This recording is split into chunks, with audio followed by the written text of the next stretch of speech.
wabarakatuh. Salam kenal semuanya. Perkenalkan, saya selaku moderator pada presentasi hari ini.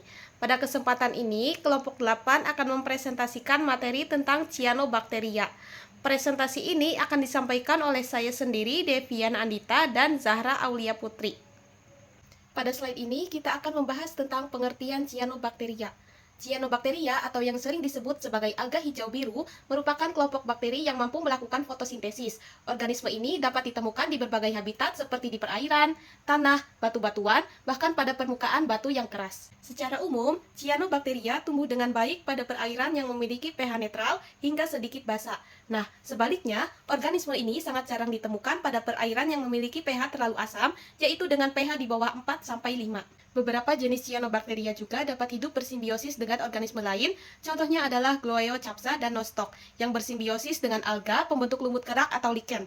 Nah, selain itu, Anabaena dapat bersimbiosis dengan lumut hati, paku air, dan juga tumbuhan palem untuk membantu proses fiksasi nitrogen, yaitu proses mengubah nitrogen dari udara menjadi bentuk yang dapat dimanfaatkan oleh organisme lain. Cyanobacteria memiliki klorofil yang memungkinkan mereka melakukan fotosintesis. Nah, selain itu, mereka juga memiliki pigmen lain seperti karotenoid, vicocyanin, dan juga vicoerythrin.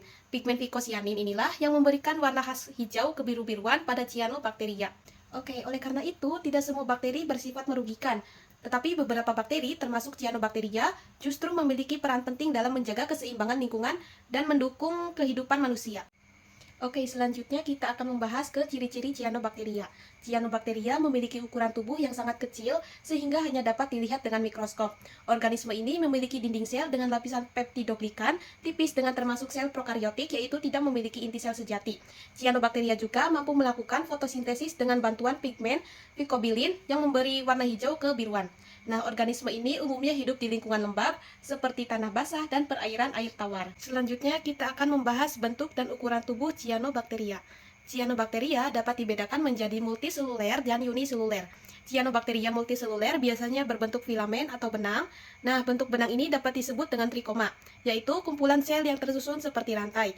Contohnya adalah Oscillatoria, Misrocoleus, Rivolaria, Plectonema, Boryanum, dan Anabaena. Sedangkan Cyanobacteria uniseluler hanya terdiri dari satu sel dan memiliki dua bentuk, yaitu bulat soliter yang hidup sendiri seperti Crocochus dan Anacitis, serta bulat berkoloni yang hidup berkelompok seperti Merismopedia, Nostoc, Gloeochapsa, dan Microcystic. Ukuran tubuh Cyanobacteria umumnya berkisar antara 1 hingga 60 mikrometer sehingga dapat diamati menggunakan mikroskop cahaya. Salah satu yang berukuran paling besar adalah Oscillatoria princeps yang berbentuk filamen. Selanjutnya, kita akan membahas jenis sel pada trikoma Cyanobacteria. Pada trikoma terdapat beberapa jenis sel dengan fungsi yang berbeda. Yang pertama adalah heterokista, yaitu sel yang berukuran lebih besar, berdinding tebal, dan mengandung enzim nitrogenase. Sel ini berfungsi untuk mengikat nitrogen dari udara dalam proses fiksasi nitrogen. Yang kedua adalah akinet, yaitu sel yang berdinding tebal yang mengandung cadangan makanan. Sel ini berfungsi untuk bertahan hidup ketika kondisi lingkungan tidak menguntungkan. Dan yang terakhir adalah biosit, yaitu sel yang vegetatif berukuran kecil yang mengandung klorofil dan berfungsi dalam proses fotosintesis. Selanjutnya kita akan membahas ke struktur sel Cyanobacteria. Struktur sel Cyanobacteria mirip dengan bakteri gram negatif, yaitu memiliki dinding sel dengan lapisan peptidoglikan yang tipis. Di dalam sel Cyanobacteria terdapat beberapa bagian, antara lain lapisan lendir, dinding sel, membran plasma, dan membran fotosintetik yang berperan dalam proses fotosintesis. Nah, selain itu juga terdapat sitoplasma, ribosom, granula penyimpanan, vakuolagas, protein padat, serta nukleoplasma yang berisi DNA sebagai materi genetik. Nah, semua bagian ini bekerja sama untuk mendukung proses metabolisme dan kehidupan Cyanobacteria. Selanjutnya kita akan membahas habitat Cyanobacteria. Cyanobacteria dapat ditemukan di berbagai lingkungan perairan seperti danau, sungai, dan laut. Organisme ini kadang dapat terlihat dengan mata telanjang sebagai lapisan tipis berwarna hijau kebiruan, merah, atau ungu kehitaman. Pada kondisi tertentu, Cyanobacteria dapat berkembang sangat cepat sehingga menyebabkan perubahan warna air sesuai dengan pigmennya. Sebagai contoh adalah Anabaena yang membuat air sawah tampak kehijauan, serta Oscillatoria rubensis yang dapat menyebabkan air laut tampak kemerahan. Nah, selain itu, beberapa Cyanobacteria bakteria mampu mengikat hidrogen sehingga dapat hidup di lingkungan miskin nutrisi dan bahkan di lingkungan ekstrem. Ada juga yang hidup bersimbiosis dengan organisme lain seperti Nostoc dan Anabaena azulae. Selanjutnya kita akan membahas ke sistem reproduksi Cyanobacteria. Cyanobacteria berkembang biak secara aseksual dengan beberapa cara. Yang pertama, pembelahan binder, yaitu sel membelah menjadi dua sel baru, contohnya pada Gloeocapsa. Yang kedua, fragmentasi, yaitu filamen terputus menjadi bagian-bagian kecil yang disebut hormogonium, kemudian tumbuh menjadi individu baru, contohnya pada Oscillatoria dan Pleistonema boreanum. Yang ketiga, pembentukan endospora atau akinet, yaitu sel berdinding tebal yang terbentuk untuk bertahan pada kondisi lingkungan yang tidak menguntungkan. Lalu, dapat tumbuh kembali menjadi individu baru, yaitu contohnya pada Nostoc.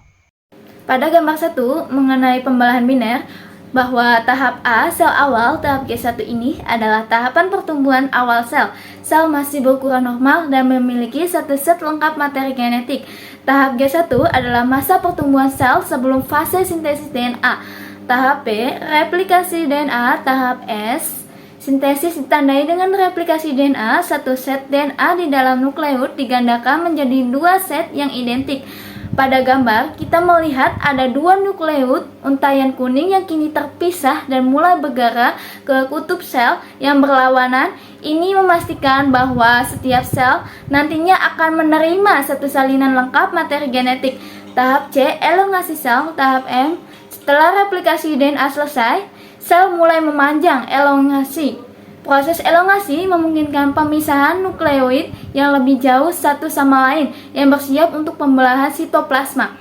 Pada gambar, sel terlihat memanjang dan di bagian tengah sel mulai berbentuk lekukan yang disebut septum pembelahan. Septum ini adalah dinding sel yang baru yang mulai tumbuh ke arah dalam. Tahap D, kontraksi septum. Septum pembelahan yang terbentuk pada tahap sebelumnya terus tumbuh ke arah dalam, semakin mendekat dan memperkecil saluran di antara kedua bagian sel. Proses ini disebut kontraksi septum. Gambar menunjukkan bagaimana septum tersebut hampir menutup di bagian tengah, membagi sitoplasma menjadi dua bagian yang terpisah.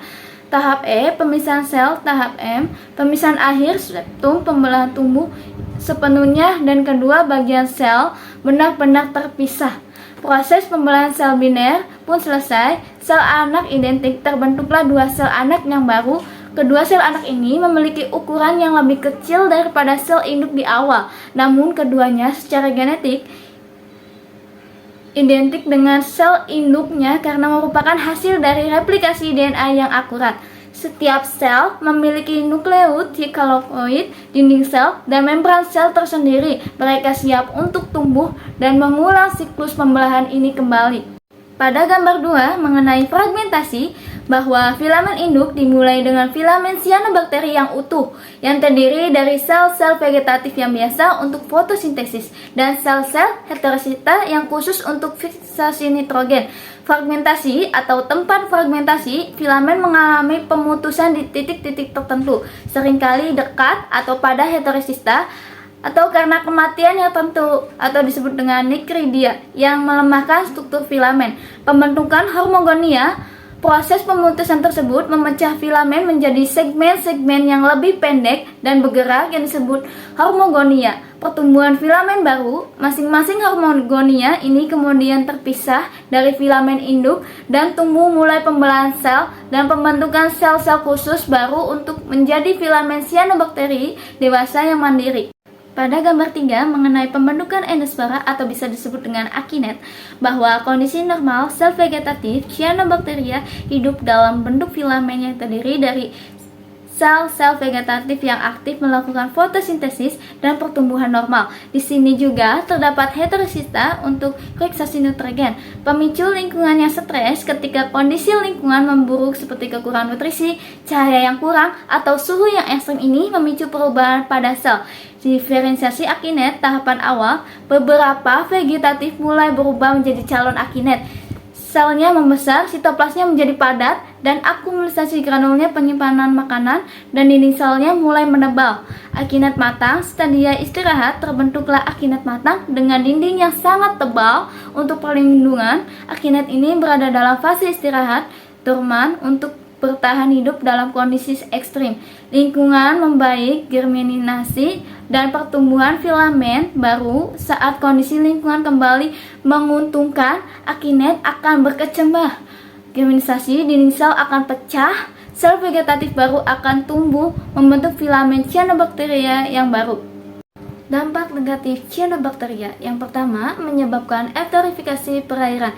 Pertumbuhan cyanobacteria yang berlebihan dapat memicu bloom atau ledakan populasi di perairan, sehingga mengurangi kadar oksigen yang terlarut dan mengganggu kehidupan organisme air seperti ikan.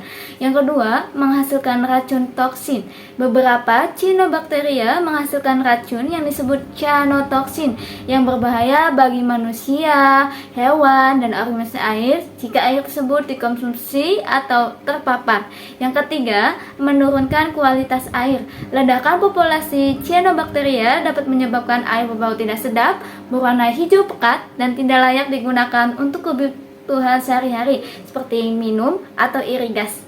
Peranan cyanobacteria yang pertama sebagai penghasil oksigen melalui proses fotosintesis yang membantu menjaga keseimbangan oksigen di atmosfer. Yang kedua sebagai penyubur tanah karena beberapa cyanobacteria mampu mengikat nitrogen dari udara sehingga meningkatkan kesuburan tanah. Yang ketiga sebagai sumber bahan pangan dan suplemen, misalnya spirulina yang dimanfaatkan sebagai makanan bernutrisi tinggi. Bahaya cyanobacteria untuk kesehatan. Yang pertama, keracunan racun toksin.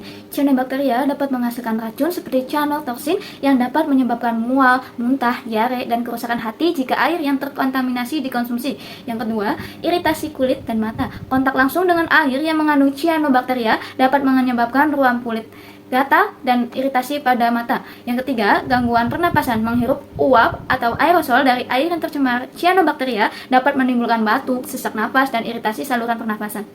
Manfaat cyanobacteria untuk kesehatan. Yang pertama, sebagai sumber nutrisi. Beberapa jenis cyanobacteria seperti spirulina kaya akan protein, vitamin, mineral, dan antioksidan yang baik untuk meningkatkan kesehatan tubuh. Yang kedua, meningkatkan sistem kekebalan tubuh. Kandungan antioksidan dan senyawa aktif pada cyanobacteria dapat membantu memperkuat sistem imun sehingga tubuh lebih tahan terhadap penyakit. Yang ketiga, membantu detoksifikasi tubuh.